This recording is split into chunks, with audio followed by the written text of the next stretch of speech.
Hey guys, what's up? It's Lizzie Jane, and we're back with another podcast this week. I had the absolute pleasure of sitting down with absolute DJ, producer, star phenomenon on the up and up right now, Taiki Nulight, before his show in Denver, Colorado at Cervantes. Nulight has been DJing and producing for many years in many different circles, being influenced by UK garage, house, and EDM in general. He has created a trademark sound, which is truly his own. Right now, you've heard his push remix for Hamdi. Hamdi and him have a collab coming out soon, and they've been teasing it on every single platform possible. He has done remixes for superstars like Skrillex, Becky Hill, and many, many more. He has received love across the board from key radio tastemakers such as Pete Tong, Mac and Mistajams at BBC Radio 1. Taiki Nulight is renowned for his unique melting pot of UK dance floor influences, circling around bass, garage, and house, but stamped with a sound that is recognizable as his own, whether you know him from his night bass era or his new 140 on the floor era. He is here, he is killing it, and it was an honor to get to speak with him. I felt like we could have talked for hours, so let's get into this conversation. This is Lizzie Jane. Share this podcast, tag your friends, let them know what's good. You are tuning into my podcast with special guest, Taiki Nulight.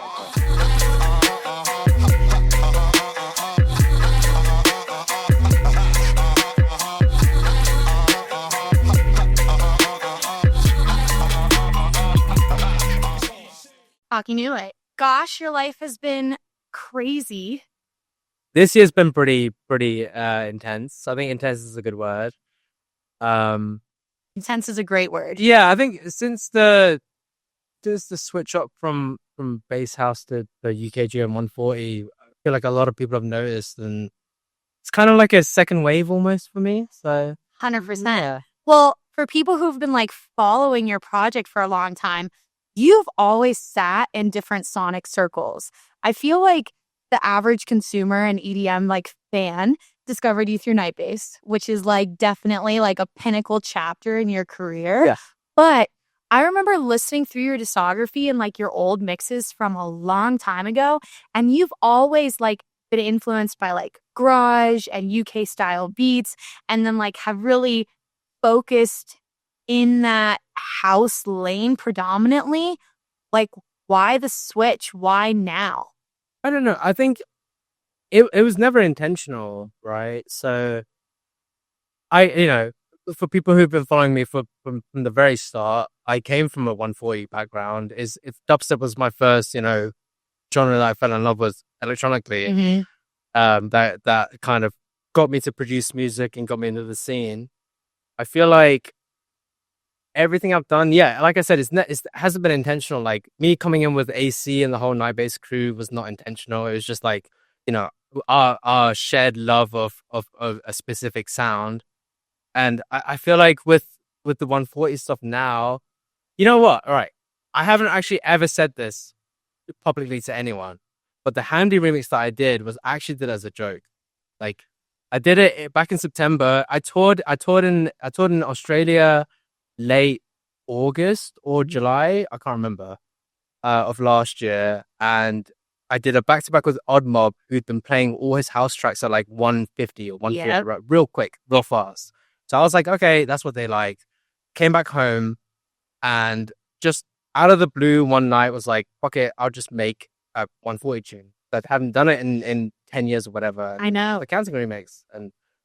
And then lo and behold, that became the biggest thing in the scene. And then, at that point, I was thinking, I just have to jump in with both feet. I have a passion for it. It's not like it's not something I've discovered recently. It's always been in the background. It's always influenced my sound. Even when I've been writing night-based records, it's always been in the background, kind of not dictating, but like guiding me towards where I want to go. You know what I mean? So, yeah, I don't know. I think for the why of the switch up, who knows? I think I just felt like it and it felt good. And go with the flow. Yeah, exactly. I mean, I feel like what I see happening with like garage and 140 and same thing, the Hamdi wave, you're now in that circle. I would very much so say it reminds me of where drum and bass was in the States 3 or 4 years ago, 4 or 5 years ago. Like, I feel like there's a culture for it. Like, inner Planetary Criminal was here like a few weeks ago. Nice. And like, obviously Denver is a very cultured city where I feel like artists have always been able to come and like be super experimental and boundary pushing, and you can't do that in every city in the United States. However, people like fuck with the sound, like Pocket. Like I think of so many artists that I'm a fan of that the sound is just like vastly growing. And then obviously you wake up and Skrillex is dropping your remix, and now you have a remix for Skrillex, and like it's just this wave that's being so influenced, and we love the producers from overseas. We love them. I think with music and like trends, quote unquote, I think music recycles. So music comes on waves, and it's it's been the same in the UK where a certain genre will have its time for a certain amount of period and then recycle. And I think America's having that period now where drum and bass is coming into the culture, and UKG, because they kind of go hand in hand, right? It comes from the same cultural background. Yes. So if you like garage, 90% of the time you're gonna like drum and bass or jungle. So it kind of goes hand in hand. And I think it's awesome to see, man. Like I've seen Jason Status doing that thing. I've seen Boo and Headaches. People I'd never think would ever tour here. The Worship guys, Ultra Shepherd 1991, Dimension, Sub Focus. God, it's incredible. And I think it's really pushing like stateside producers that make Garage 140 drum and bass. It's giving them this like second wind of motivation, because I know guys like the guys who are on the Carry the Fire tour right now, Kamarion, Justin Hawks, Bensley, all of these stateside producers that have made this sound and have pushed this wave for a very long time with little to no reciprocation. And now that it's being like widely accepted and people are kind of hopping on the boat, they're like, oh, there's like a way to do this. But I appreciate the people who are stateside who kind of like make it our own, because so much of art is like emulating. Well, it's a cultural difference, right? It's like the way that you guys feel about UKG and drum and bass is how English people feel about American hip hop. Yes. We don't know anything about it, right? So when it becomes widely accepted amongst the public, then it's a green light to because it's intimidating. It really is, because there's a lot of history behind the music, and there's like not only just the sonic, but there's like actual meaning and history behind the music that you have to understand, right? So once that becomes more readily available for people consuming it here in the US, you are going to have producers from the America making that sound, and like, yeah, I think it's great. Honestly, I think it's amazing. I think it's great. I mean, from somebody who has been influenced by the sound for now, you've been making music for over a decade. How long has the project been in WIM? Oh God! So I started it in college, which is high school for you, not college American, high school. Okay. When I was 16, 17. All right. So it took a good while. A good while. Yeah. Yeah. But what I've loved is America's always embraced, because I've been touring here since AC first brought me out to the LA in 2013 or 14, so a long time ago. So America's always embraced me, and what I started to notice over the years is that 90 to 95% of my gigs have been here in the US. Yes. So I've just been like, sweet. This is awesome. I mean, I remember even when I was like in college, I would see you come with AC, play the night bass parties in Tampa. Like it's always been like the stateside people have loved you, which is really interesting, because I've met quite a few international artists where it's been extremely difficult for them to make it overseas. I think the difference is that because AC embraced the whole UK culture, and like that's why night bass started, right? It was the whole point of night bass was to bring the UK influence over to America, and because it's had so much success, I think that's kind of had he's had a big part to play in why the trend is the way it is, right? So yeah, big shout out to AC Slater. Love you, dude.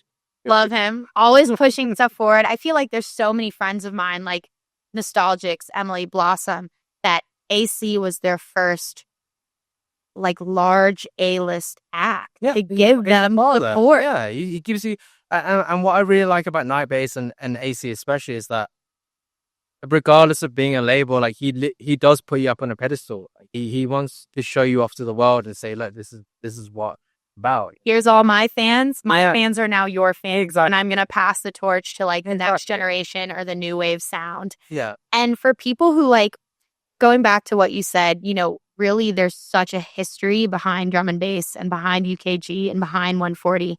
For somebody who's like a stateside listener and is kind of like getting into this, like, where would you tell them to start? Because it's intimidating. You're right. People are like, oh, like, how do I start to understand this and comprehend this to be able to support it or make it or be a part of that wave and be accepted? I don't know. I mean, honestly, this is quite the question. I think with drum and bass and UK culture in general, it's just the listen and dig, really, because that's how we found it. You know, that's what we did in the UK is you wouldn't know who was playing. You'd have to, you know, before there was social media and blogs and the internet, you'd have to go and dig for records.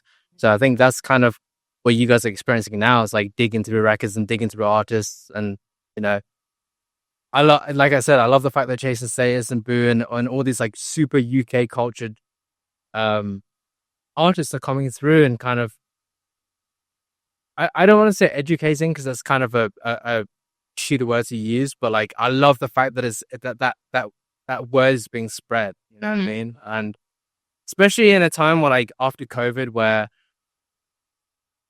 in England we handled it really badly, whereas in America you guys almost had like a second boom after COVID, where like everything was like extra because everyone was so deprived of it. Everyone was like. Like when I came from England to Sunset when we were there, and it was like that was the first festival back. Oh my God. And I remember that stage, the stage that you played on, the way that they like refacilitated it, where it was like this big open-ended kind of like almost like it wasn't a 360 stage, but it had that feel and they had the risers in the back. And I just remember that energy and looking around and being like, shit, we're out and this is insane. And I feel like we're in like a zoo right now. It was crazy. Yeah. We had, I came from doing curfews in the UK, 10 p.m. curfews in the UK to being around like 80,000 people. It was like the gates are open, go. So I think that's the biggest difference for me in terms of like UK, US culture is like the US in terms of like just musically are much more open-minded. So they're more willing to accept. Right. If you look at like an English lineup, it's very meticulously curated where it'll be like a crescendo to the night. Whereas here in the US, it's like, it doesn't really matter. No. So you can put anyone on whenever and people will love it. Right. And that's one thing I really adore about the US. And I feel like a lot of international acts, no matter how long or short of a time they've been touring, all say exactly what you said. Yeah. It's not like a prestigious thing. It's just like a difference in culture. Well, just also an abundance in resources and people. Like you know, there's so many cities in the US and there's so many people. There's always something to discover for people. There's always a chase going on. Whereas in the UK, I feel like it's very not saturated, but it's very hard to impress in the UK. Mm-hmm. A UK crowd is very difficult compared to the US. That's one thing I will say. I love the UK, don't get me wrong, but we are very spoiled.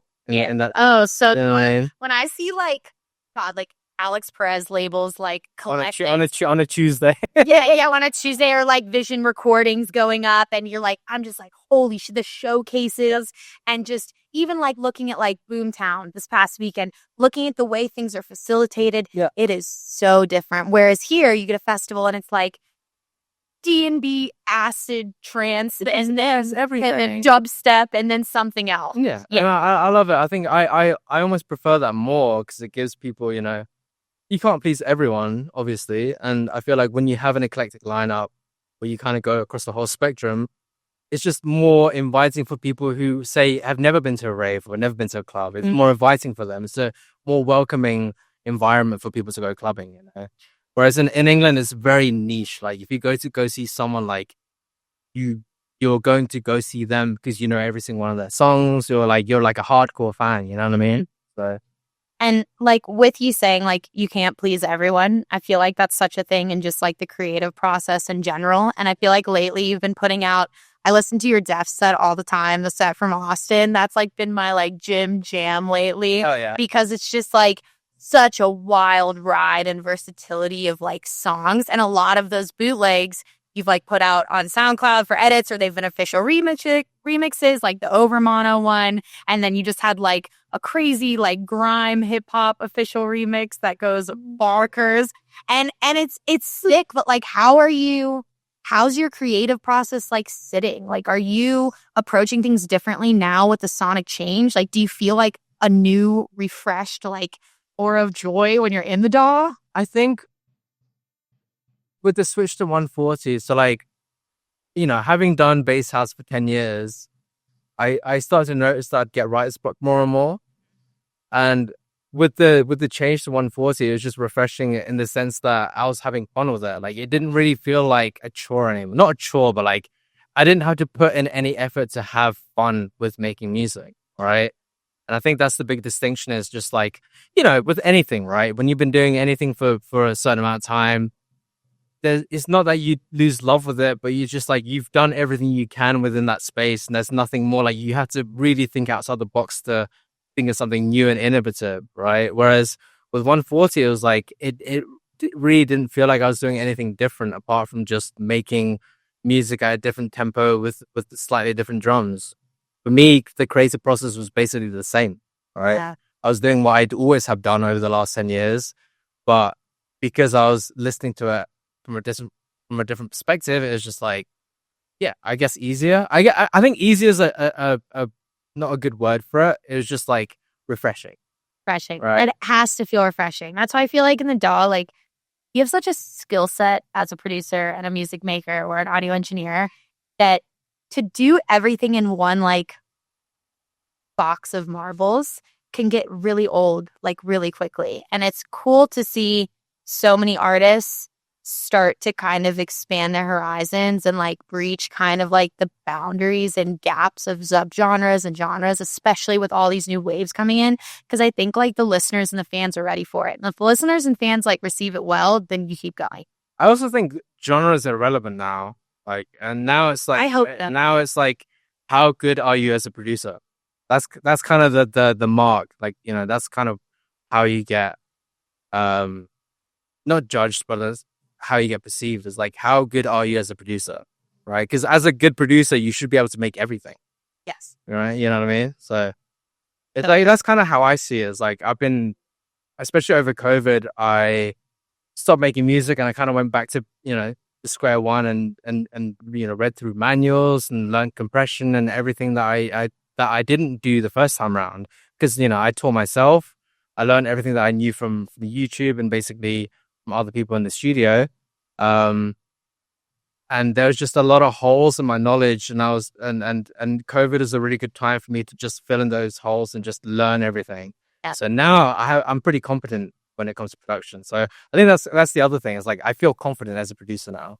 And I think that like confidence in the DAW is so important. I love meeting a fellow manual reader. I think that's like a rare occurrence nowadays, is like meeting. People look at me like I'm weird. I'm like, no, this tells you what you do. It tells you what to do. It's like, it makes you feel like you're in like biology class in junior year, but like it tells you what to do. And then you have like a greater understanding, and it has like visuals. Because I even to this day, explaining compression and explaining saturation to someone who's learning is quite difficult. Like alien language. I know. Yeah. And then it's like, you're like, oh, it's being squished, and you're bringing out these harmonics, and look at span, and look at the frequency analyzer. There's like so many anomalies. There's so many anomalies, and there's like, because the thing with like, I feel like a lot of producers, or a lot of new producers nowadays, they get very intimidated by, all the terms, all the words and terms.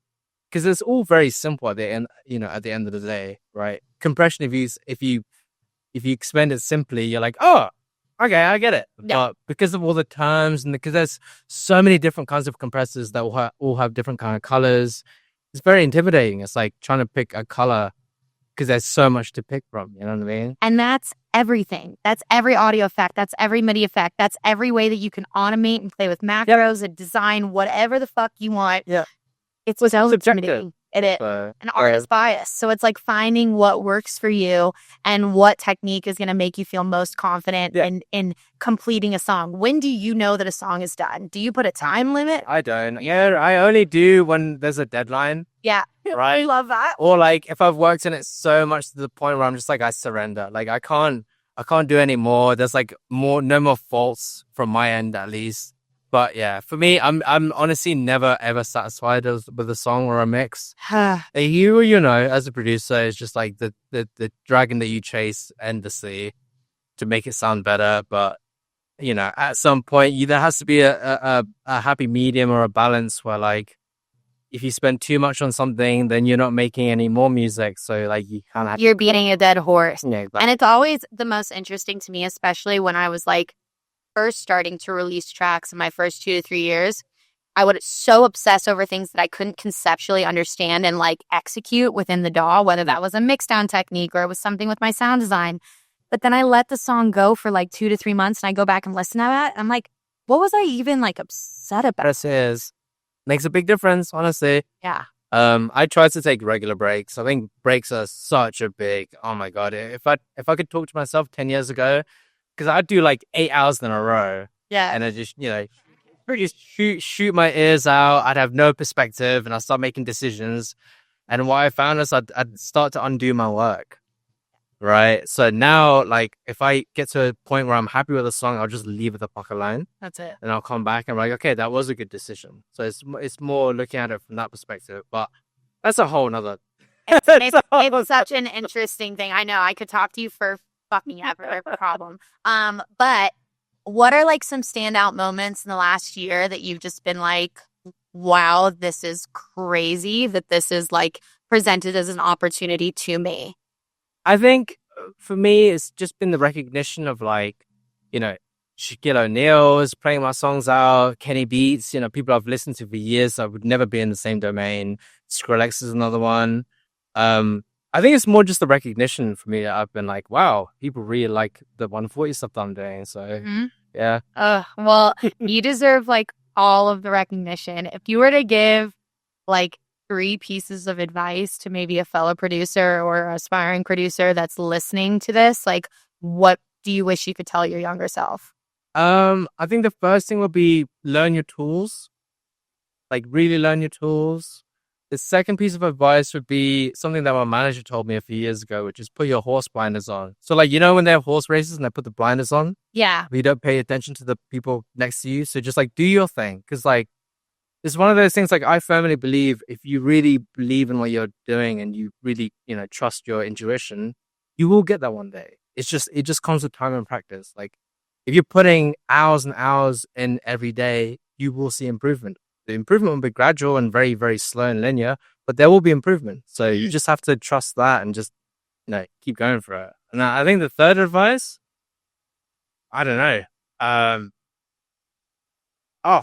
Hack before your morning flight.